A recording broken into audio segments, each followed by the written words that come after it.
the wonderful Dan Super.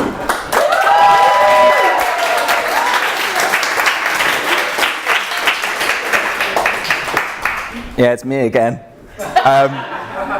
So, as you can see by the slide, I'm not as prepared as I normally am, so it's not going to be quite as shiny. And I should have been looking at my notes on the train, but I was reading really bad erotic fiction. Also, I forgot my notes. I don't have them anyway. So if I'm surprised by some of the slides coming up, just go with it. Right. That's too small. Sam. That's what she said. Is that the real size? Sorry, I stepped outside the, I don't know, cone of protection or whatever it is. This is my talk. This is called Rebecca Heineman, Knee Deep in the Dev. And yeah. Oh, I wrote dead. It's supposed to be dev. It's a brilliant pun. Anyway, it's 1993. He's doing stuff in America. And it's a wonderful time. Everything is a bit grim. You know, no one reminisces about the 90s. But there's an important group of people, and they're called id Software. And they make this games company. Bunch of guys make some really important games and make loads and loads of money and can then just do whatever they want. And in 1993, they released Doom on DOS. Yeah, we all love Doom. That one, yeah. So Doom, it's very difficult to overstate how important it was for gaming. It was incredibly important technically. No one had seen anything like this move this fast before, look this good before. It popularized online multiplayer. It invented the term deathmatch. It invented the term jibbing, which isn't as important as deathmatch, but still important. And also stuff we sort of look at indie games for doing nowadays, such as having a strong modding community, being very open to modding. They were doing that back in the 90s. They were really ahead of their time. But it's the 90s, and not everyone has a PC that they can play Doom on.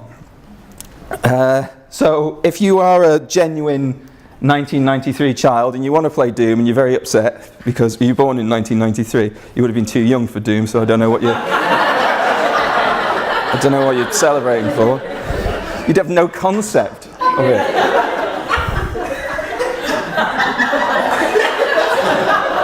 I've never played it. You've never played Doom! Right. So, what do you do if you don't have a PC and you want to play Doom? You might have a games console. Perhaps one of these. Now, on the left most column, we have the 16-bit fourth generation of game consoles. On the right two columns, we have the fifth generation of games consoles. Now, you may be looking at this thinking, yeah, Mega Drive, I had a Mega Drive, or I had a Super Nintendo, or yeah, PS1, Nintendo 64. And most people in this room are probably thinking, what the hell are those ones in the middle? Anybody have one of these or know what they are?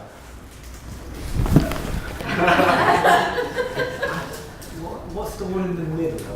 Well, I mean, if I told you, Sam, there would be no point in me asking you what it was. Is one of them the Sega Saturn? Yes, bottom one's Sega Saturn, top one is the 3DO, middle one is the Atari Jaguar.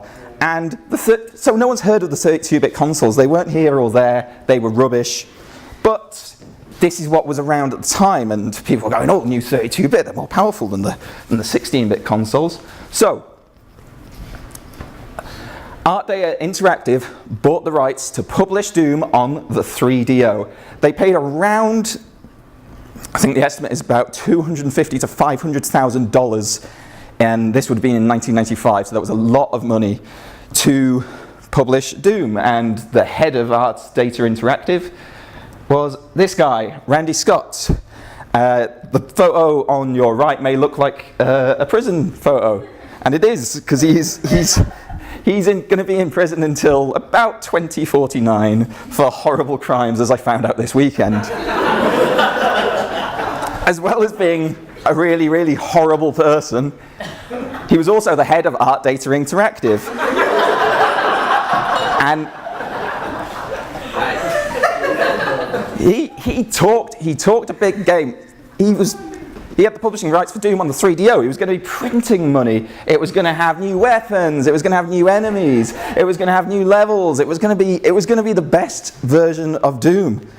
And yeah, as I say, this is the point where I can't remember the next slide comes in, so let's find out together. So anyway, the game's 90% finished. Just needs finishing up. 3DO's getting worried, because remember, 3DO also want to have Doom on the 3DO. It's a big selling point.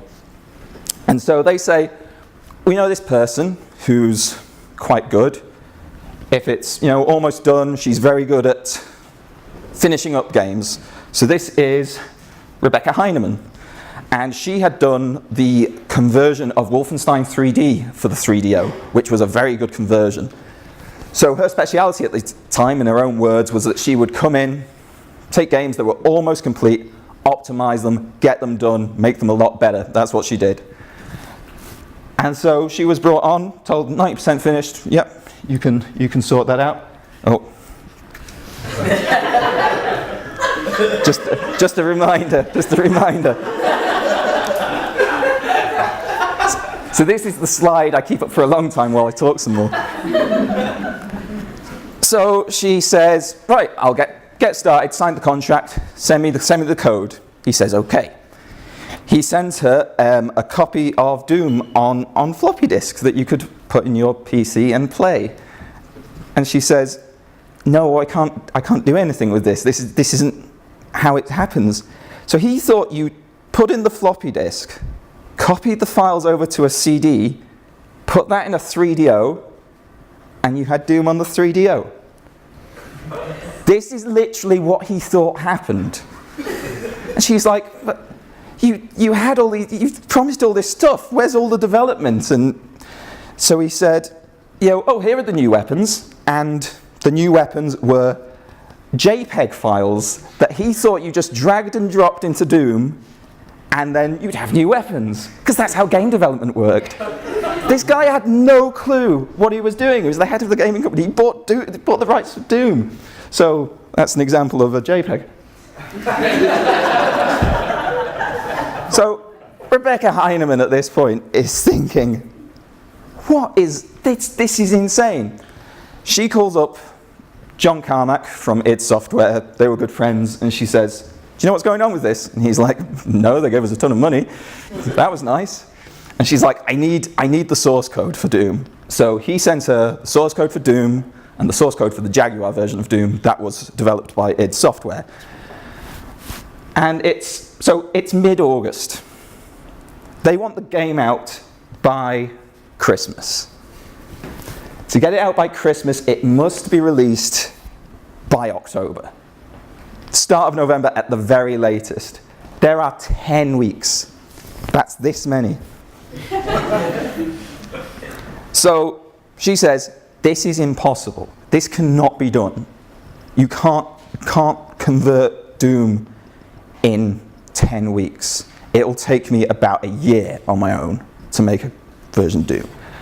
3DO were not very happy about this. They wanted Doom, so they begged her. They said, we need Doom on the 3DO. This is going to sell 3DOs. This will save the 3DO. It didn't. And so she says, okay, I will port the Jaguar version. It will not have new weapons. It will not have new enemies. It will not have new levels. I will port the Jaguar version, and I will make it playable. And this also is impossible to do in 10 weeks. But she managed it. She made the 3DO port of Doom in 10 weeks. An insane achievement. So this is a screenshot I took from a good YouTube video I can't remember the title of. But if you search, it's called like every version of Doom rated. And he goes through and does the frame rate. So that's kind of what it looked like. And it ran at 10 frames per second, which I don't know if people know their frame rates. It's not very many. But you could also play it like this. Then it ran at 15 frames per second. If you fancied... And Randy Scott saw dollar signs. He says, hey, Doom on the 3DO, it's got 6 levels of speed. What he meant was 6 screen sizes that ran at slightly different frame rates. Always the businessman. Well, until he went to jail.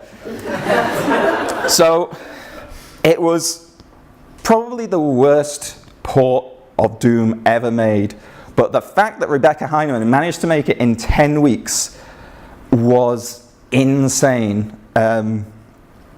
She says it was a terrible, terrible time. I've actually got a clip coming up in a second, but I'll just go through. So Rebecca Heineman, she's very active at the minute. She streams, she tweets, she does YouTube videos, one of which she does talk about Doom on the 3DO that I got a lot of information from for this talk.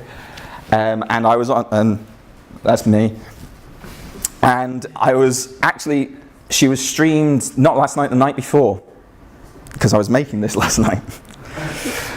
So I got to ask her on stream, I said, I'm doing a talk, is there anything you'd like to say to the audience about working on Doom for the 3DO? So I've got a clip.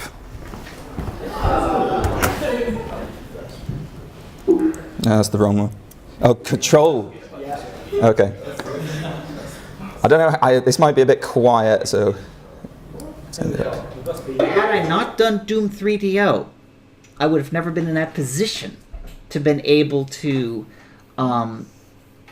impress people. Even to this day, I still have people come up saying, "Oh my God, while Doom, what shipped wasn't really impressive, the very fact that you even did it impresses us so much. We want to give you work." And that is where the paying the dues comes in, because by the fact that I took that shit project and it was hell, it was miserable, I was being yelled at by pretty much everybody, but I managed to make it through, and it opened a lot of doors that would have never been opened. So, take that for what you will. Bonus content. So Randy Scott, horrible person, plays a really good guitar.